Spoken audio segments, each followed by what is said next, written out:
Você já imaginou que o Evangelho pode esconder uma verdade que quase ninguém teve coragem de revelar completamente? Durante séculos, palavras foram repetidas. Versículos foram decorados.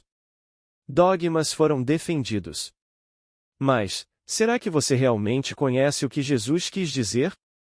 Hoje, à luz do Espiritismo, o Evangelho deixa de ser apenas história e se transforma em revelação.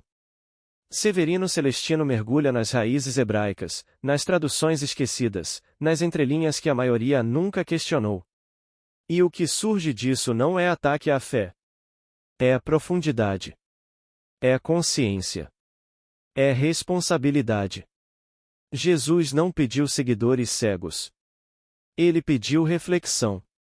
Ele pediu transformação. Ele pediu que vivêssemos o que ele ensinou. E talvez seja exatamente isso que abala as estruturas da alma.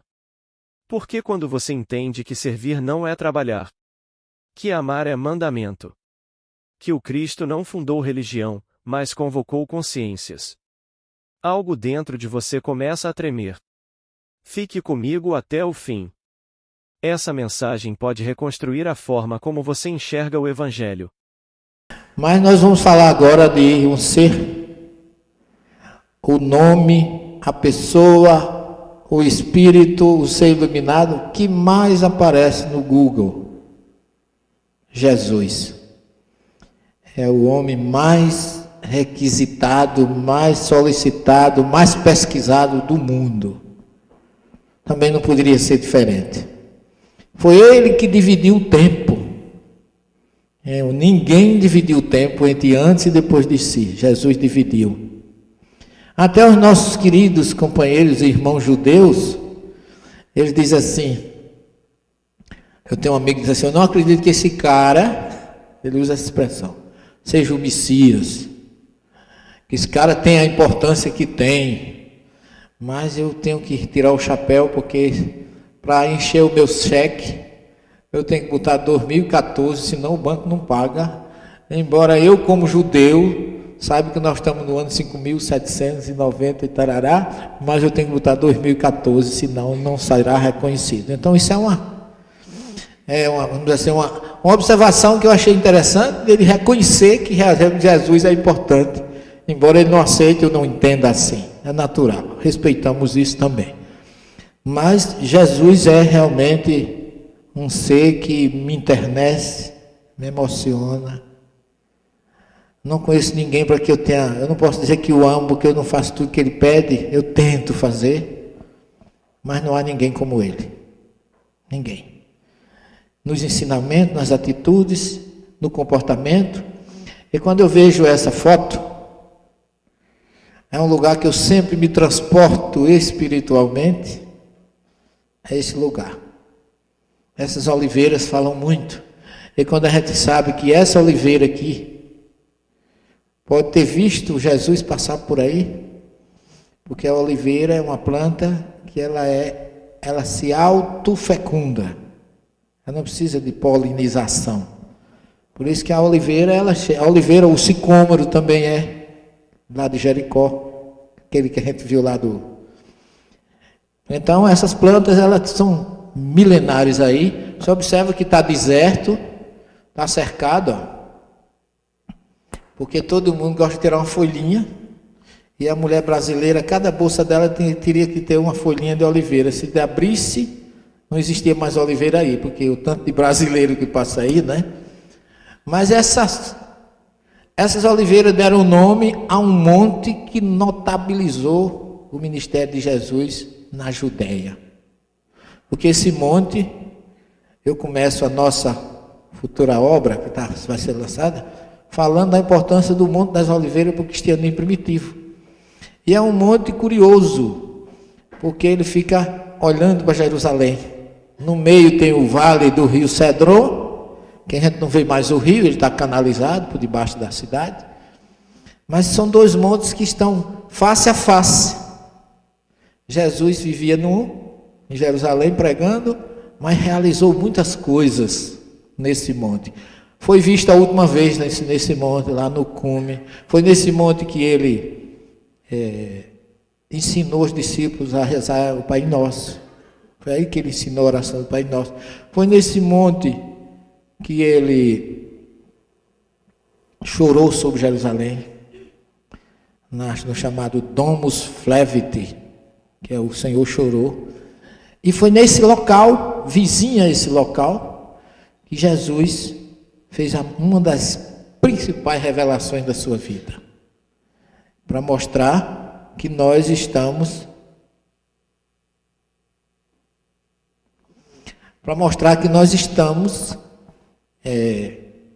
necessitando de entender muitas informações de Jesus. E essa eu considero fantástica, porque aqui ele se debruça numa rocha que tem aí ainda hoje, dentro da Igreja das Nações, e ele faz essa revelação que está em João 17,5, que eu considero fantástica. E agora, Pai, que ele primeiro é como se ele prestasse contas a Deus da missão que ele veio ao planeta Terra. Porque essa é a última oração de Jesus. Daí ele foi preso, foi a Caifás, foi crucificado, etc, etc. Mas ele deixa aqui: glorifica-me junto a ti, ou honra-me. Na verdade, a expressão mais correta seria o verbo kavod, em hebraico é honrar. Mas o que é honrar? Honrar é uma expressão hebraica que está acima de amar. Porque o Êxodo 20 diz: ama a Deus sobre todas as coisas e ao próximo como a ti mesmo. E em outra expressão, honra teu pai e tua mãe, para que teus dias sejam mais longos na terra que o Senhor Deus te prometeu. Ora, através de Moisés vem a expressão ama a Deus e ao próximo. Mas quando se fala de pai e mãe, o verbo muda. Lá no Êxodo 20 não está dizendo ama teu pai e tua mãe, mas está dizendo honra teu pai e tua mãe, que é o mesmo verbo que está aqui, que todo mundo traduz como glorifica-me. Também pode ser, mas eu vejo mais sentido em dizer honra-me. Porque o que é honrar pai e mãe? Honrar pai e mãe é fazer exatamente o que o pai e a mãe nos orientam a fazer. Então Jesus fez a vontade exatamente como Deus queria que ele fizesse. Pai, honra-me. Eu cumpri a missão que me confiaste. Eu fiz tudo o que tu querias que eu fizesse.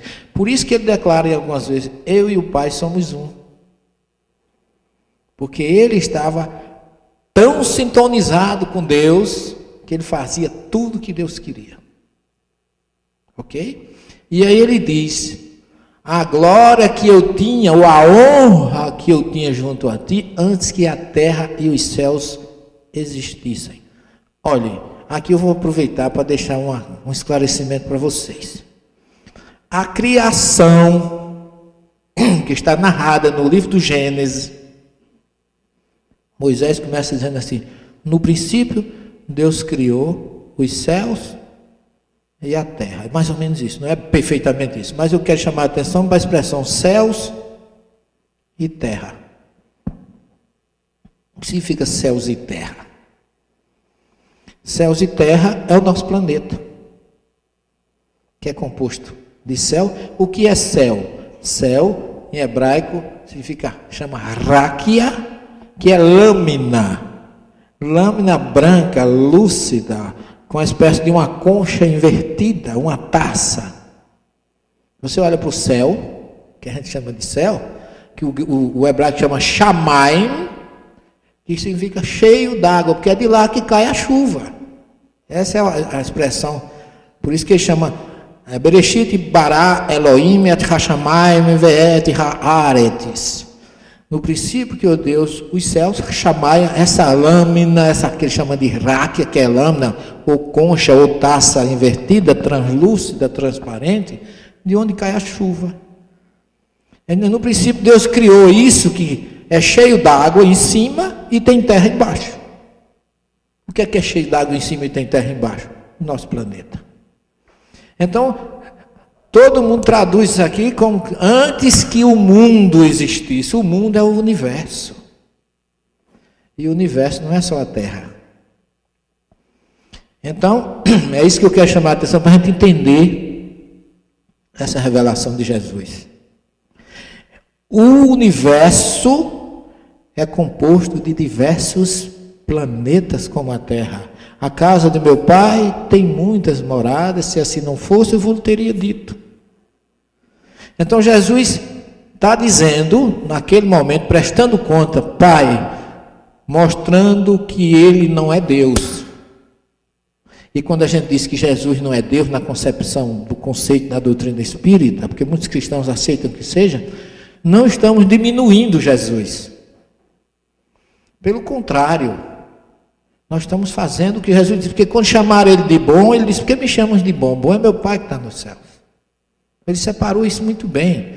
Então, quando Ele diz, Pai, chegou a minha hora de voltar, estou prestando conta, eu venci o mundo, eu fiz a tua vontade, e aquele que quiser ser meu seguidor, faça a vontade do meu Pai que está nos céus.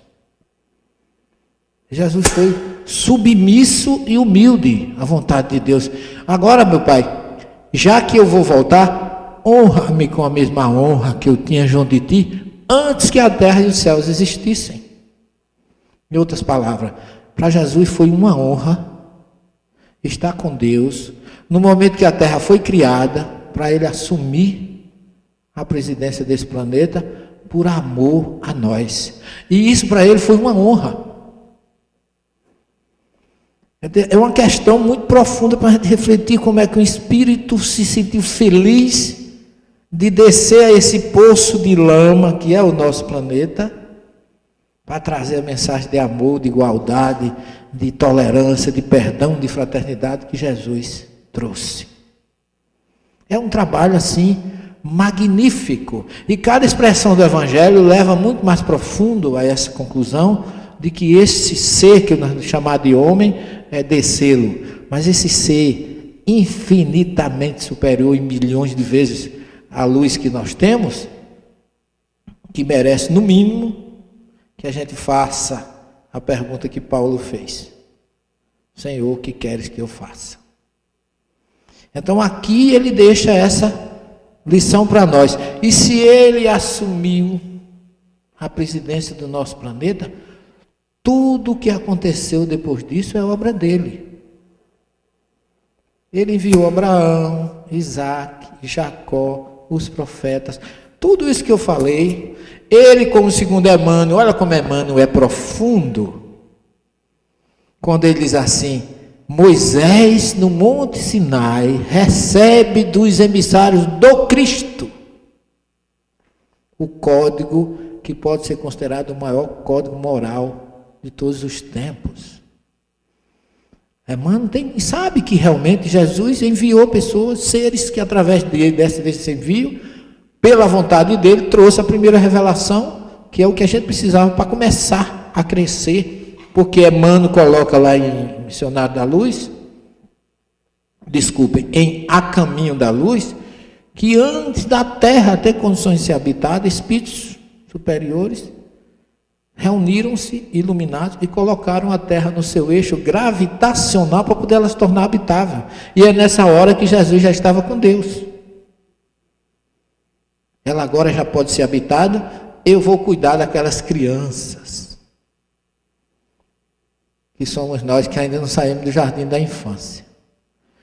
Ainda não estamos alfabetizados depois de quase 5.000 anos de existência, de vai e vem, de vai e vem. Então, isso é um ponto que eu acho fantástico, que em todos os momentos, a descida dos grandes espíritos, ocorrem reuniões na espiritualidade. Leia o Coração do Brasil, o Coração do Mundo, Pátria do Evangelho, veja as revelações para a vinda de Kardec, para a vinda de grandes vultos da humanidade. Houve um preparo. Até para o nosso país ser descoberto, a espiritualidade se reuniu para que fosse fundada em Portugal a Escola de Sagres, para que o Brasil, os navegadores, viessem descobrir a terra do Cruzeiro do Sul, Coração do Mundo, Pátria do Evangelho. E eu lá no meu tempo de estudo de História, aprendi com a minha querida professora, que o Brasil foi descoberto por casualidade. Coitada, perdoa, Senhor, porque ela não sabe o que diz. É aí que está o limite do nosso conhecimento, né? Então, à medida que a gente vai recebendo essas informações, a gente vai entendendo como Jesus foi magnânimo e continua sendo. E alguém que faz tudo isso por amor a gente, ainda recebeu os exilados de Capela e tantos outros, para nos trazer também ajuda, sendo um bom receptor, um bom hospitaleiro e ao mesmo tempo contratando uma equipe de professores de curso superior para vir ensinar o beabá para os menininhos que estavam se arrastando, que éramos todos nós na caverna e etc, etc. E ele assume a presidência desse magnífico planeta azul, mesmo antes dela ser criada. Ele já estava com Deus. Então eu considero essa revelação de Jesus assim, importantíssima e fantástica para a gente entender tudo que acontece. Essa é a pedra, lembra, Cláudio? Para eu conseguir tirar essa foto sem ninguém aí, foi um cansaço. Um passa, outro passa.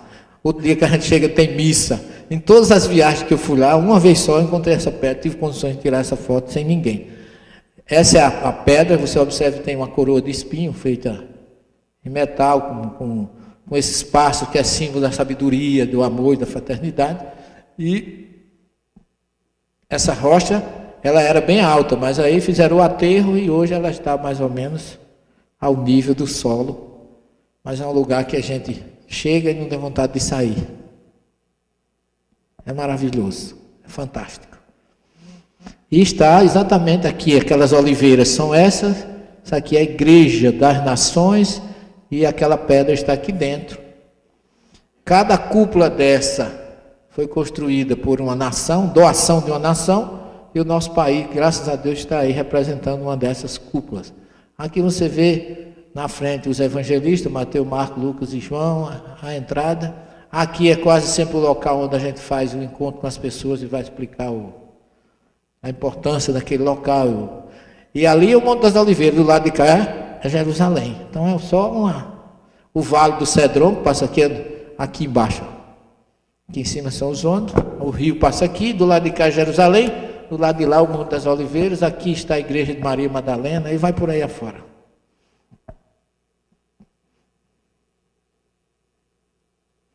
E aí a gente entra um pouquinho no nosso Evangelho. Aquele livro que eu adquiri lá, perto da Santa Casa de Misericórdia, e que foi assim, minha tábua de salvação, uma luz na minha vida, foi a ponte. E eu comecei a ver, na introdução, o significado dessa obra, que nós estamos, esse ano, no dia 12 de abril, completou 150 anos do seu lançamento. Um livro que a história da construção dele é maravilhosa. Máximas morais do Cristo. Realiza o que Jesus disse do Consolador prometido, conhecimento das coisas, fazendo com que o homem saiba de onde vem, para onde vai, porque está na terra, atrai para os verdadeiros princípios da lei de Deus e consola pela fé e pela esperança. Eu digo para vocês, essa obra ainda não é conhecida dos Espíritos. Quando Kardec recebeu esse livro, ele saiu de Paris, foi para o interior da França, trabalhava 16 horas nessa obra, ninguém sabia o que ele estava fazendo, nem Amélie, sua esposa, sabia. Kardec era muito inteligente, não dizia tudo para as mulheres. Ainda bem que a minha... Ele sabia da necessidade da reclusão total. Ficar em silêncio consigo mesmo. E aí ele que faz? Ele manda um questionário para o Espírito São Luís, através do médium Gambert, que estava em Paris. Olha Kardec como era. Aí ele faz uma pergunta: que pensais da obra que estou realizando? Ele não disse o que era, que trabalho era, mas ele queria que o Espírito dissesse para ele o que estava, o que representava aquela obra. Lembre-se que era falar de um evangelho, numa época da Inquisição, em Paris, centro do universo, o país assim, naquela época, a França era um apogeu, não é? Na famosa França de Napoleão e companhia. Então era um trabalho que ele começava a fazer, que iria, com certeza, para ele, na visão material, não era nem espiritual, mexer com alguma coisa.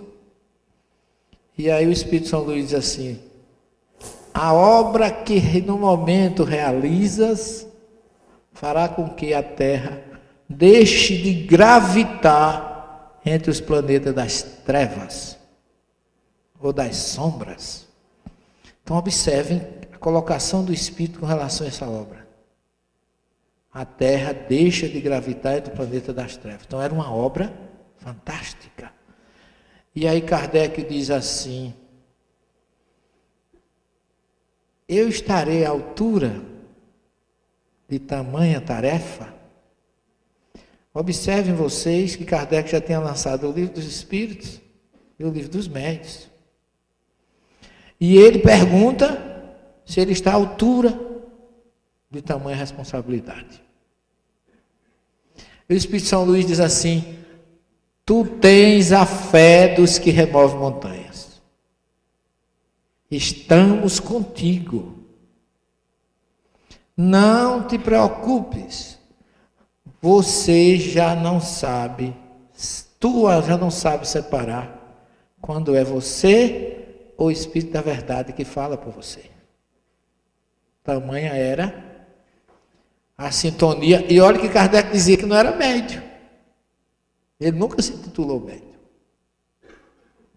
Aí vem a famosa pergunta: que pensará o clero? Era uma força. A Inquisição estava ali, a fogueira ainda funcionava. Heresias dirão, mas não te preocupes, estamos contigo e a obra deverá ser lançada. Então vocês observem a importância dessa obra, a força de Allan Kardec. E o Espírito diz assim: com esta obra, o alicerce, o prédio da doutrina começa a se revelar a sua parte final, a sua torre ou a sua cúpula. Já tínhamos o Livro dos Espíritos, o Livro dos Médiuns, mas o edifício da doutrina não estava completo. Completou-se com o Evangelho segundo o Espiritismo. Então é uma obra de muita luz, pessoal. Eu ainda hoje eu estudo esse livro e eu digo assim: eu não li isso aqui não, eu não tinha visto isso aqui não. Porque é inesgotável, as informações são inesgotáveis. Maravilhosas informações. E eu fui descobrindo com a minha ânima de conhecer todas essas informações, bastidores, eu fui descobrindo pela própria autoridade, que era ex-seminarista, ex-quase padre, ex-teólogo, ex-tudo, como essa obra é herente. É um livro completo. Porque Kardec foi lúcido, porque Kardec, embora ele não se intitule, mas ele era um grande teólogo e um grande exegeta. Ele pegava o trecho e teve a curiosidade de ditar ou de informar quem era, qual era a tradução que ele seguia, porque ele não mexeu com tradução, aí ele teria ido para a fogueira mesmo, tivesse mexido. Porque hoje mesmo eu mexendo, depois de tanto tempo, tem gente que ainda quer me queimar. Imagina naquela época, que era oficial a questão. Então, a obra, eu fui descobrindo, à medida que eu ia verificando, a lucidez de Kardec. O texto de Saci, a interpretação dele, e depois a dos espíritos. Então, é uma obra completa. Você não tem nenhum livro de teologia, nenhum livro de evangelho com as características do Evangelho segundo o Espiritismo. Com a lucidez. E tem mais, a gente vê Kardec não mexia com tradução, mas a gente vê a informação dos espíritos bate com a verdade que está lá no original, por incrível que pareça. Eu tenho exemplo disso no capítulo 5. Bem-aventurados os aflitos. Tem informações de Kardec ali que ele não conhece o texto original, que não é aquilo que o original fala, mas os espíritos corrigem através dele. Porque não foi o espírito que veio com a mensagem, é o próprio Kardec que fala, que interpreta de tal forma que ele está de acordo com o que tem no original e não com o que está escrito. Eu acho isso fantástico. E posso fazer isso se tiver mais tempo para a gente ter uma ideia melhor do que eu estou falando. E ele começa a dizer, a matéria contida nos evangelhos pode ser dividida em 5 partes. Isso aí foi que me chamou a atenção. Aí ele divide os atos ordinários da vida de Cristo, os milagres, as profecias, as palavras que serviram para o estabelecimento dos dogmas da igreja e o ensino moral. Então, ele dividiu em 5 partes. E aí ele diz o seguinte, na sequência: enquanto as 4 primeiras têm sido objeto de controvérsias, a última tem subsistido inatacável. Então, você pode discutir, ter controvérsia com relação aos atos ordinários da vida de Jesus, os milagres, que ainda hoje tem. Quando os espíritas falam de a Gênese, quando ele fala dos milagres e das predições, quando você traz um pensamento de Kardec naquela obra, todo mundo acha que a gente está falando heresia, por causa da importância dos dogmas. Mas quando você fala as profecias também, ninguém entende. Diga, querido.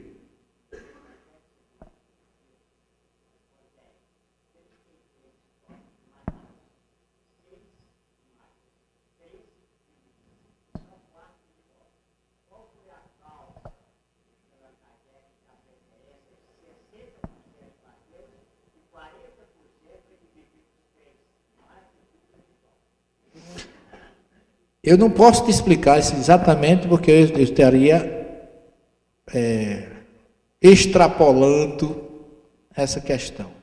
Do ponto de vista teológico, eu posso dizer assim, que do ponto de vista doutrinário, a gente daria vez se acha que deveria ter trabalhado com João, que é o mais espiritualizado, os evangelhos, mais profundo, etc. Mas do ponto de vista de que ele estava trabalhando com código moral, com a visão de que as outras doutrinas tinham que ter de Jesus, e como Mateus trabalha mais com Jesus homem, Messias, então seriam os pontos em que a maioria das crenças não se contradizem, nem contestam, nem polemizam. Creio que tenha sido isso, porque eu pretendo fazer um trabalho sobre o Evangelho de João, que é espiritualizado, eu chamo por excelência o Evangelho espírita, dos 4, é o de João, porque é onde Jesus se revela realmente com a sua essência espiritual. Mas como o objetivo dele era o ensino moral, Mateus é o mais longo, o mais didático, começa com a anunciação, a genealogia, a anunciação, vida e infância, paixão e morte, ressurreição. Vida pública, paixão e morte, ressurreição. Então, em cima disso aí, ele pegou a maioria de Mateus, que é o mais longo, o mais didático e o mais, vamos dizer assim, humanitário, Jesus homem. Creio que tenha sido por isso. E deixou a cargo as outras coisas, para Gênesis e para outras colocações. Não digo que foi isso. Penso que foi por causa disso. Ok?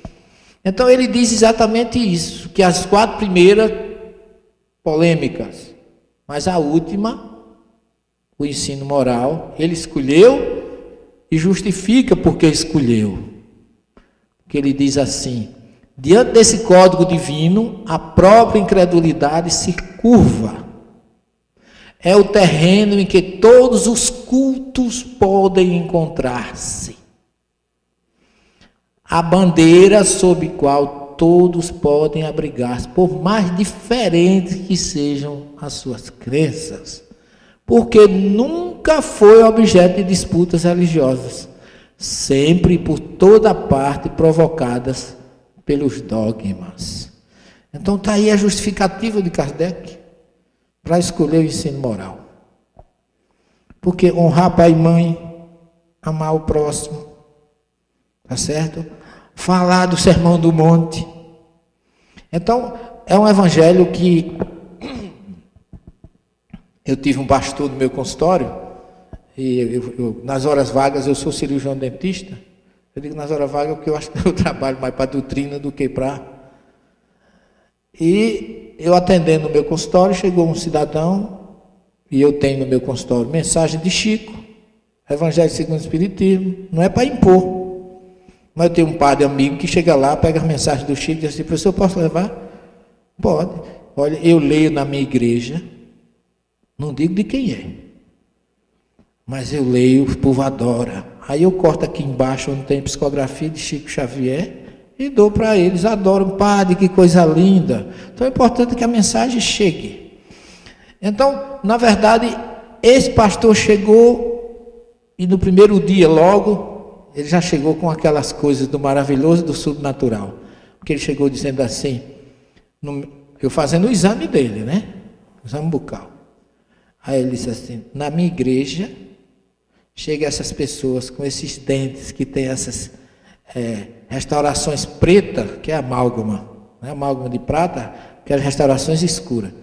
Aí a gente faz uma prece e transforma em ouro. Agora acaba de dizer um negócio desse para mim. Eu regalei o olho assim. Aí eu digo, eu vou pegar ele do outro lado, né? Porque diz que a gente tem que fazer a coisa de acordo com a terapia de choque. Eu digo: ô pastor, que maravilha. Ele disse: o senhor não quer ir verificar? Eu digo: não, eu quero fazer um convênio com o senhor. Convênio, sim. Eu vou tacar a restauração de prata aqui, dos meus clientes. Vai para a sua igreja, o seu bens vira ouro, vem aqui, eu tiro e nós racha. Vamos enriquecer juntos. Ele não gostou muito, porque ele viu que eu, além de não acreditar, eu ainda satirizei. Porque isso é algo que, do ponto de vista científico, não existe. Esse salto quântico não existe, né? Mas aí ele ficou calado, foi embora. No dia seguinte ele volta e está em cima do meu birô, Evangelho segundo o Espiritismo. Ele já um pouco mais familiarizado, ele disse assim: o senhor lê isso aqui com o dedo em cima. Chamava o Evangelho segundo o Espiritismo de isso. Na minha frente, vocês estão vendo, eu sou anão, eu tenho 1,25 m, 30, sei lá. Mas eu acho que eu fiquei com 1,85 m na hora. Controlei, respirei fundo, porque a gente se aborrece, perde a razão e o raciocínio, né? O cérebro diminui o sangue pela adrenalina, em vez de chegar a inteligência, chega a burrice, aí você não reage. Aí eu respirei fundo, disse assim: o senhor conhece essa obra? Não, senhor, nem. Eu disse: o senhor não sabe o que o senhor está perdendo. Se eu lhe disser uma coisa, o senhor aceita? O senhor concorda comigo que o coração da Bíblia é o Evangelho? Ele parou e disse: realmente, parabéns, gostei. O senhor concorda que o coração do Evangelho é o Sermão do Monte de Jesus? Belas palavras e belo discurso. É, professor, concordo. Que lindo, onde o senhor viu isso? Eu digo: está aqui nesse livro. Esse livro contém 75%, além de ser o Evangelho, do Evangelho de Jesus, 75% é do Sermão do Monte. E o restante, explicação dos Espíritos, numa linguagem, numa exegese, que o senhor vai adorar. Aí ele parou. Eles não gostam de contra-argumentar, adiantar no contra-argumento, quando você mais ou menos o convence a reflexão. Ele disse: se eu fizer uma carta para o senhor lê? Eu digo: eu leio até bula de remédio, pastor, quanto mais a sua carta, pode trazer. Ele fez uma carta em letra 9 de computador. Menino falando da Bíblia, condenando o Espiritismo. Tudo aquilo que eu mostro o contrário, ele botou. Tudo aquilo que eu mostro a favor, ele colocou o contrário. E no fim ele se entregou, porque ele disse assim: e agora eu ordeno. A carta tem umas 10, 12 folhas, eu nem me lembro mais. Era tudo. E no fim ele fazia uma ordem. Agora eu ordeno que os espíritos que estão ao lado do doutor Celestino se retirem todos. Eu digo, ele é dos nossos, ele está aqui com a gente, ele acredita que os meninos existem, né? Aí eu digo, mesmo assim, não faça, não tire não, Jesus, se esses meninos junto de mim, eu não vou fazer nada na minha vida. Então, às vezes, as pessoas vão tão além do racional que acabam se contra-acusando daquilo que eles mesmos condenam, né? Então, ele acabou, porque normalmente eu não discuto religião com ninguém. Eu dou aula para os meus alunos, quando eles querem começar polêmica, eu digo, epa, aqui é um curso de ciências das religiões. Aqui dentro ninguém tem religião. Porque nós somos cientistas da religião. Quem quiser discutir religião, vai para a sua igreja, qualquer um para a sua, vai para lá. Aqui não. A aula não tem esse objetivo. Se vocês quiserem discutir como, embora tenhamos religiões diferentes, a gente pode se confraternizar, eu sou o primeiro a apoiar. Mas polemizar de forma nenhuma. Não permito. Todo mundo já sabe. E não prega espiritismo para ele, para poder eu ter moral deles também não vir com a religião deles para mim. E já vi numa aula de saudade, que eu fui convidado como homenageado da turma, uma protestante dizer, admiramos o senhor, porque o senhor nos ensina a religião e não prega a sua religião para nós. Mas Deus sabe como faz. Na grade curricular tem uma cadeira que eu estou ministrando esse semestre, chamada Trajetória do Espiritismo. Aí eu deito e rolo, né, minha filha? Com licença. Aí é minha vez. Aí o trabalho para trazer escrito é para ler. Primeiro ler o livro Paulo Estevam. E é discriminado. Dentro do livro Paulo Estevam, detectar a mediunidade psicográfica de Francisco Cândido Xavier. Porque estão estudando, uma das partes da trajetória espiritismo é a mediunidade. Então a gente vai, sem impor, expondo. E teve um dos protestantes da turma que disse assim, professor, olhe, quem escreveu esse livro era realmente uma pessoa que conhecia teologia, que conhecia a Bíblia e que conhecia o Evangelho.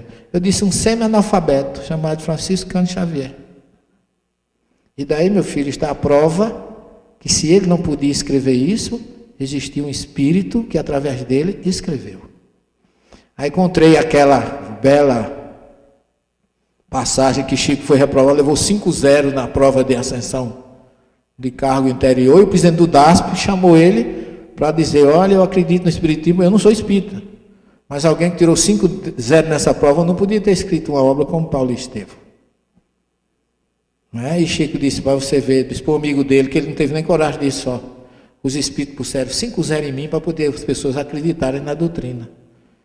Quer dizer, a gente nunca sabe os caminhos que Deus utiliza para a nossa vida. O importante é sempre estar sintonizado. Então Kardec teve essa preocupação de unir, e eu sou adepto desse princípio.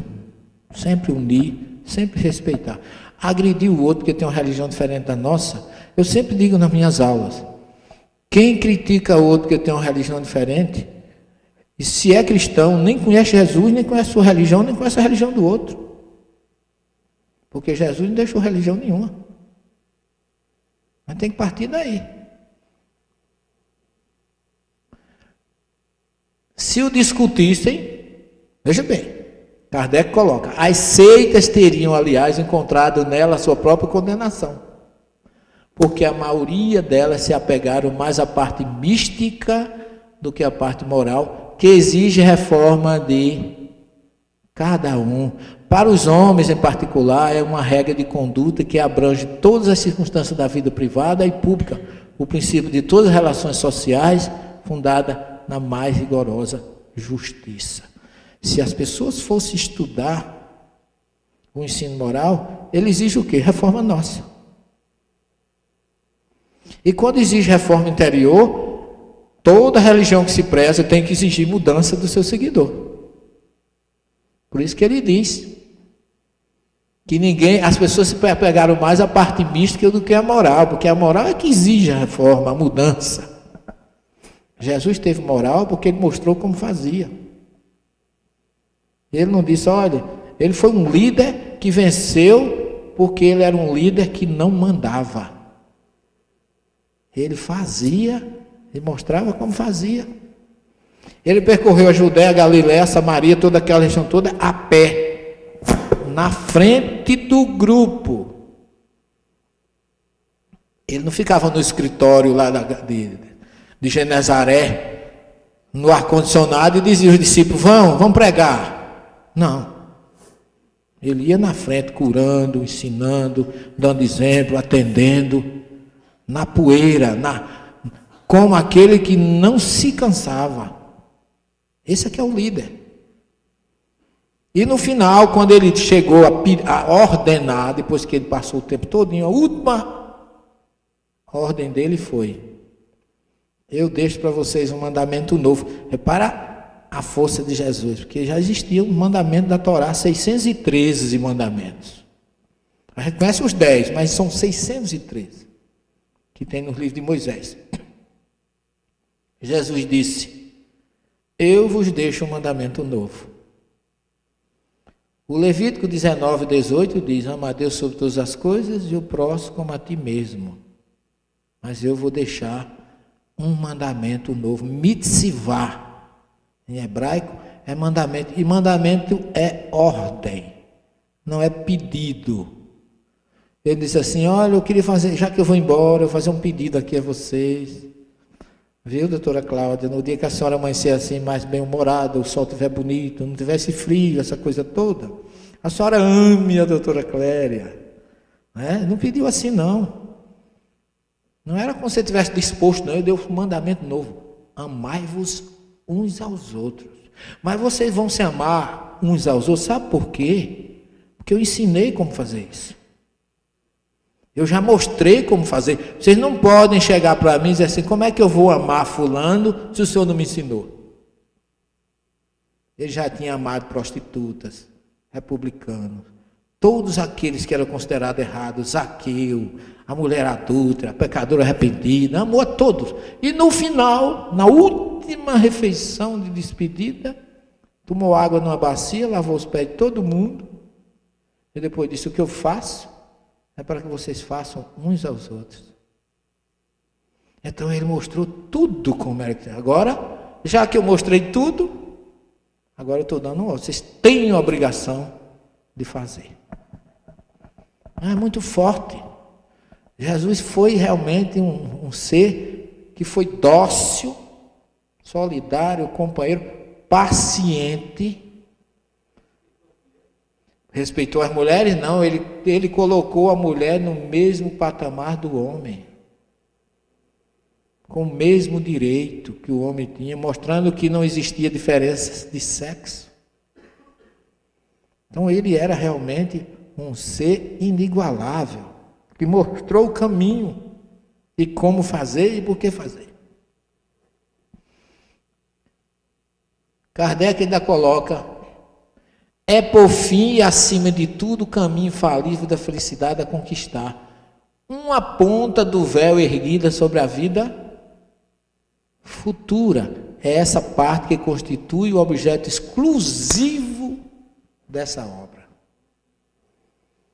Então vocês têm aí o que Kardec pensava, o que ele objetivava com essa obra, que já está há 150 anos entre nós. Tem gente que já foi e voltou 3 vezes. E talvez não tenha aberto nenhuma essa obra. Todo mundo admira a moral evangélica. Todos proclamam a sua sublimidade e a sua necessidade. Mas muitos o fazem confiando naquilo que ouviram ou apoiados em algumas máximas que se tornaram proverbiais, pois poucos a conhecem a fundo e menos ainda compreendem e a sabem tirar as consequências. Não é? Por isso que o pastor diz assim: se eu ler isso, coitado, não é?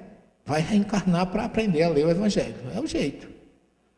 É uma das coisas que eu mais me bato lá no curso, é isso, a questão da reencarnação, que ninguém quer aceitar, porque não se lembra quem foi. Olha que isso é problema. Como é que o planeta Terra, que já está com 7 bilhões, de onde vem tanto espírito?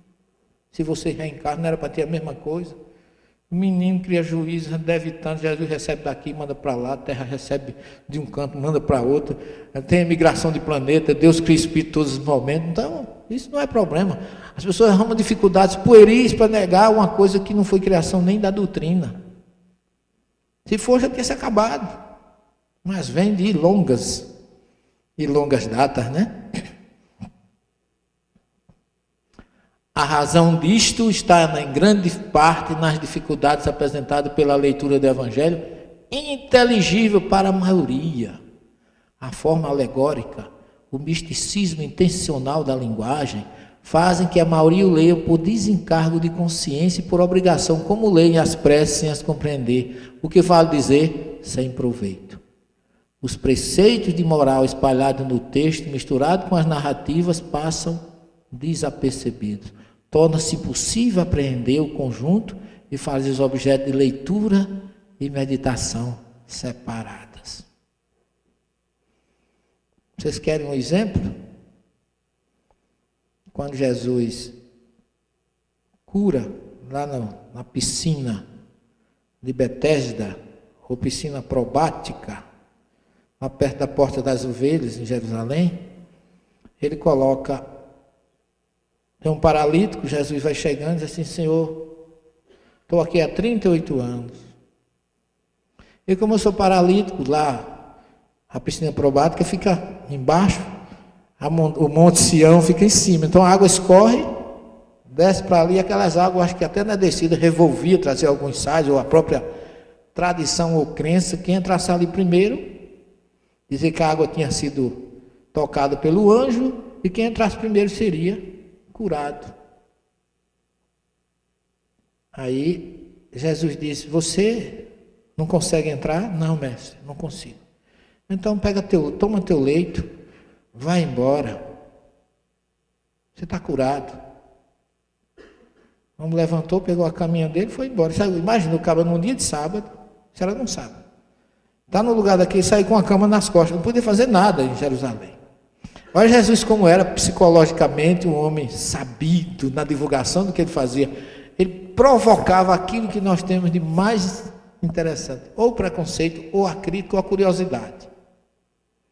Ele fazia duas coisas. Ele fazia um paralítico andar com a cama nas costas no meio de Jerusalém, ou então fazia um milagre, chamava uma mulher e dizia: não conte para ninguém.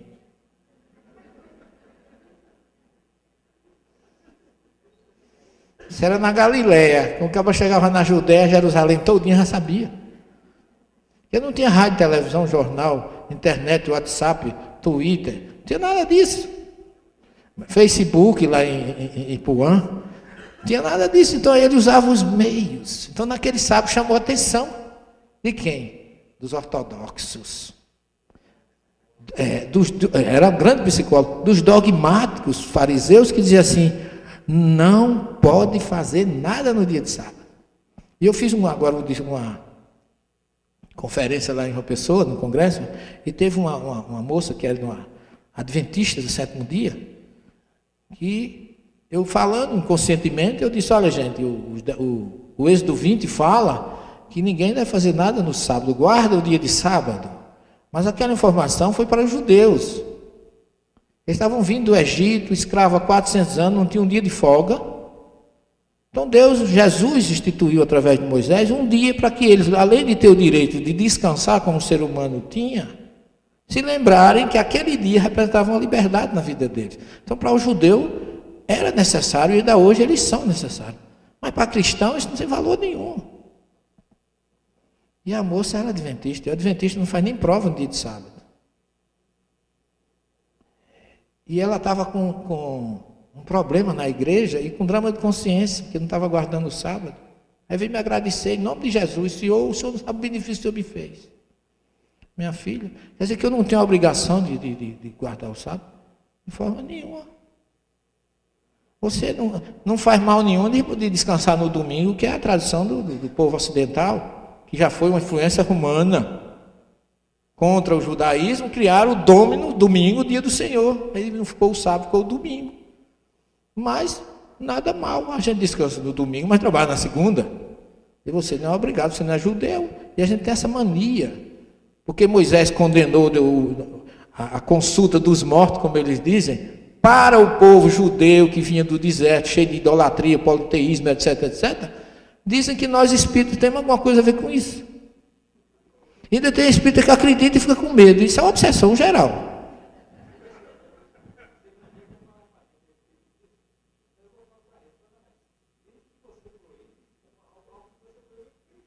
Também, mas só que Moisés nos proibia o Nechamá, ele proibia o cadáver, falar com o cadáver, que era um costume realmente naquela época, e que nós espíritos não temos nada a ver com isso, gente. Nem fale. Não fale dessa Bíblia. Não fale dessa Bíblia perto de mim. O cara que botou aquilo ali, ele botou médium e espírito, botou as duas coisas. O cara que botou aquilo ali, como é teu nome? Patrocínio. O cara que botou aquilo ali vai reencarnar para tirar, tenho certeza.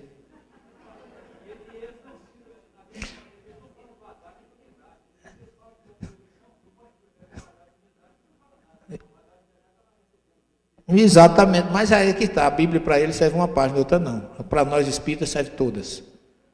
Não é? Então a gente não pode ter um lado que a gente não pode ir, outro que não pode vir. Tem gente que tem medo de assistir minhas aulas, embora seja muito modesta parte, muito frequentada, mas tem gente que se for lá, eu tenho medo que ele mude minha cabeça. Eu não convenço ninguém.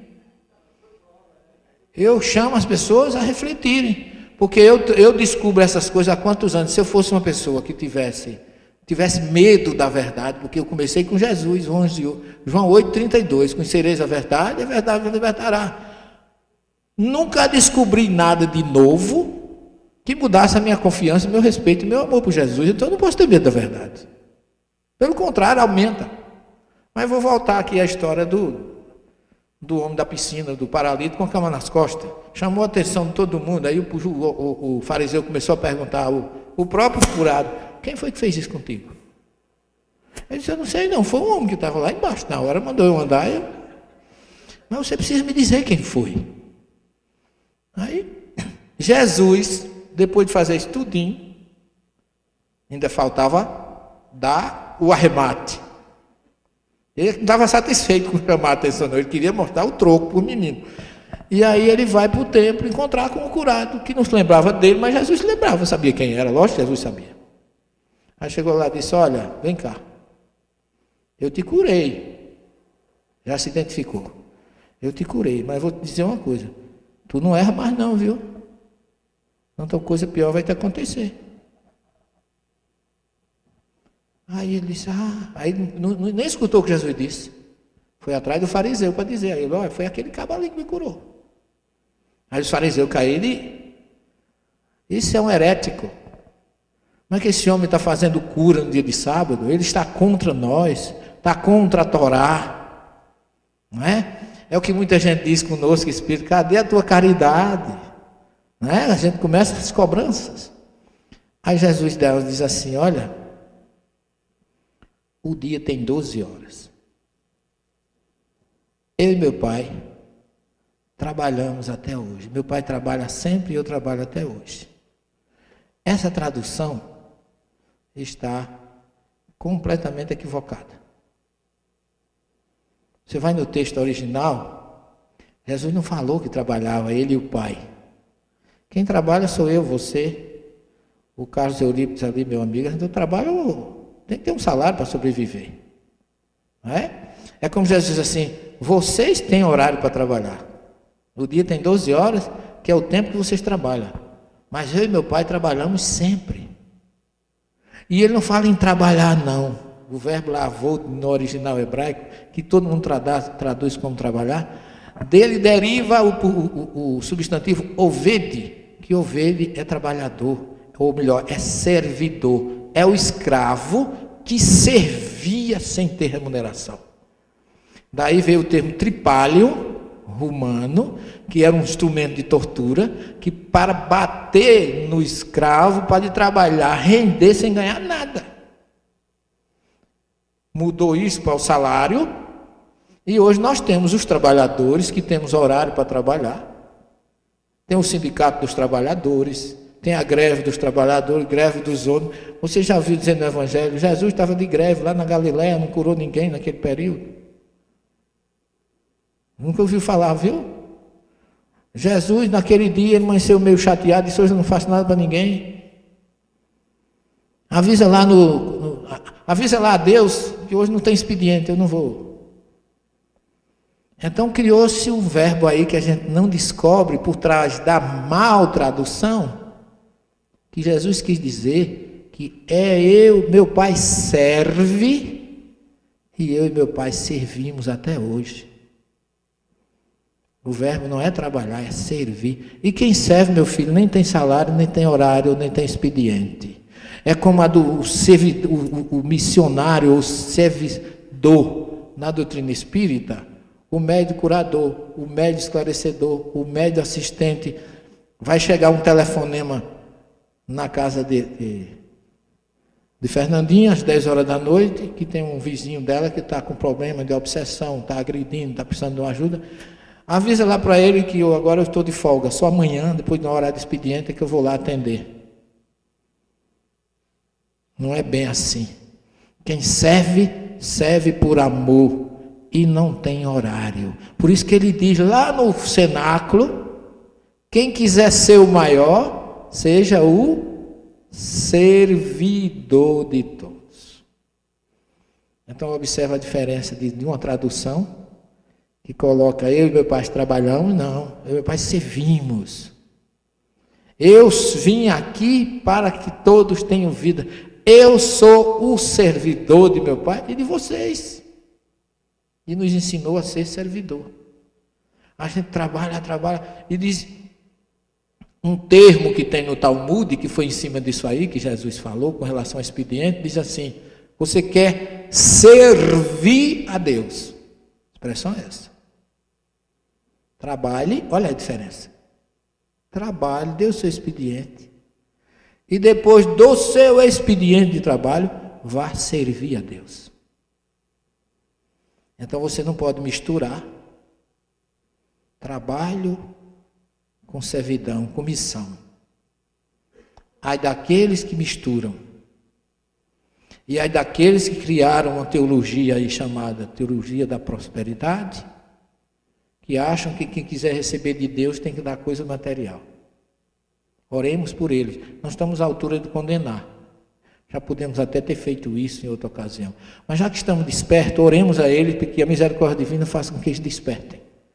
Porque Jesus nunca teve salário. Paulo de Tarso, que é tão usado por esse pessoal, dizia, eu trabalho para não ser sujeito a igreja nenhuma. Eu vivo da minha profissão de tecelão. Está lá. Então, esse povo não lê não esses livros, esse negócio. Então, gente, se eu estiver sendo muito forte nessas questões, é porque isso, de certa forma, me deixa inquieto interiormente. Meu coração não bate bem quando eu vejo alguém oferecendo Jesus a qualquer preço. Ou muito menos impondo Jesus. Jesus é amor, fraternidade, perdão, misericórdia. E a doutrina espírita tem o papel de ressuscitar a mensagem autêntica e rediviva de Jesus. É o que eu tenho feito humildemente nesse período de trabalho. Me custa caro, eu pouco estou ligando, eu não vale nada mesmo. Se matar, eu vou ser um mártir, eu vou ficar conhecido daquele que morreu por Jesus. Eu não sou digno de fazer isso. De ser assim, mas a mensagem que eu recebo pelas minhas buscas, pelas minhas pesquisas, para poder despertar o coração de alguém, eu dou de graça. De graça. Porque eu só entendo Jesus dessa forma. Servindo, amando, sendo fraterno, sendo dócil, sendo amoroso. E nós espíritas, eu vou mexer um pouquinho com isso quando chegar mais na questão 627. O nosso papel também é muito forte. Quem muito sabe, muito deve. Quem mais sabe, mais comprometido é. Por isso que muito não quer assistir minha aula, para não ficar sabendo, ter medo, né? Fizeram-se a verdade tratados de moral evangélica, mas a adaptação ao estilo literário moderno tira-lhe a ingenuidade primitiva, que lhe dá ao mesmo tempo encanto e autenticidade. Acontece o mesmo com as máximas destacadas, reduzidas à mais simples expressão proverbial, que não passam então de aforismos, perdendo uma parte de seu valor e de seu interesse, pela falta dos acessórios e das circunstâncias que foram dadas. Em outras palavras, é isso que a gente tem que buscar. O verdadeiro significado do que Jesus quis dizer. A mensagem autêntica dele.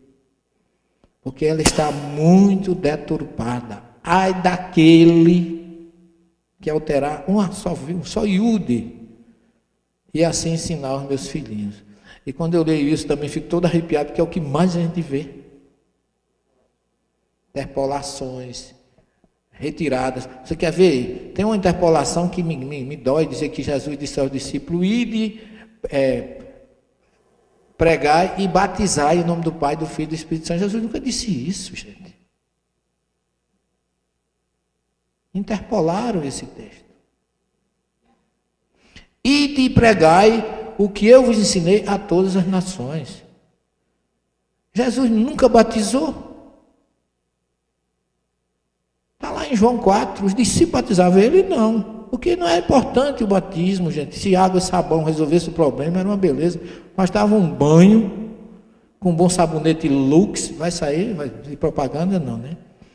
E você estaria isento. A gente precisa lavar, enxaguar a nossa alma. E não se lava com sabão, não. Não é um mergulho no Rio Jordão, a gente faz aqui simbolicamente, porque é um compromisso assumido.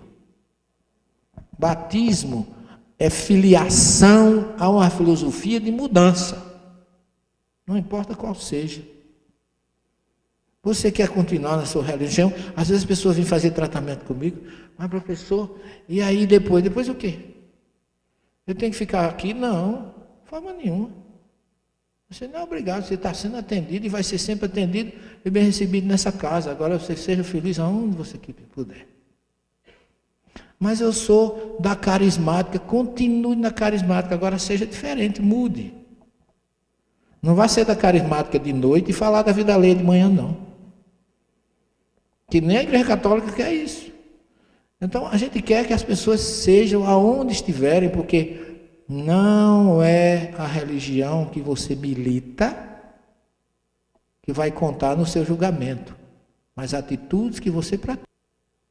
As suas ações é que vão contar. Não importa onde você foi, onde você é. Eu tive um professor ateu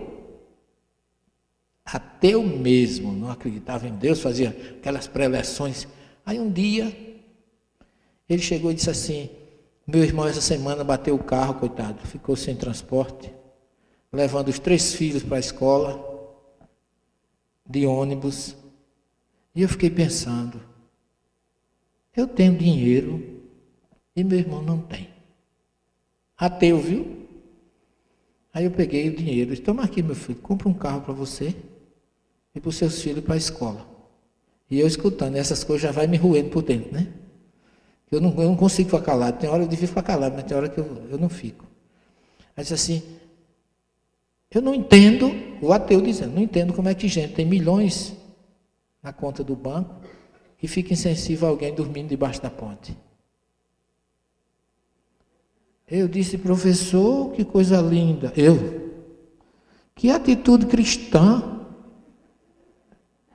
Ele olhou para mim, ele tinha um negócio de chamar a gente de menino. Esse menino é tão engraçado. Ele acha que só para fazer o bem às pessoas tem que ser cristão. Meu filho, eu sou melhor do que você. Eu faço sem compromisso com ninguém. Eu faço porque eu sou bom. Você faz porque tem uma religião. Aí eu digo... Mudei de assunto. E o Papa disse: engana-se os católicos que pensam que é porque são católicos que vão para o céu. Aquele que faz a caridade vai para o céu mesmo que seja ateu. No outro dia o Vaticano consertou. Não foi bem isso que ele quis dizer. No outro ele disse: foi exatamente isso que eu quis dizer. Então nós somos ligados a essa questão do dogma, porque o que vale, gente, é Quem quiser ser o maior, seja o servidor de todos, não seja militante de doutrina A, B ou C, não. Aí você diz assim, mas o senhor não é espírita? Eu sou, porque eu não conheço nenhuma coisa melhor do que o espiritismo. Mas é a minha opção, é a minha visão. Tem outro que acha que a melhor coisa do mundo é ser testemunho de Jeová, é ser da Adventista, ser da Batista, seja de onde você for.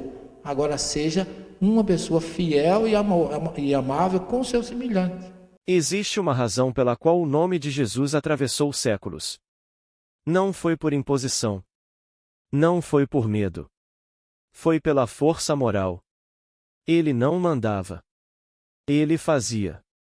Não exigia, exemplificava. Não trabalhava por salário, servia por amor.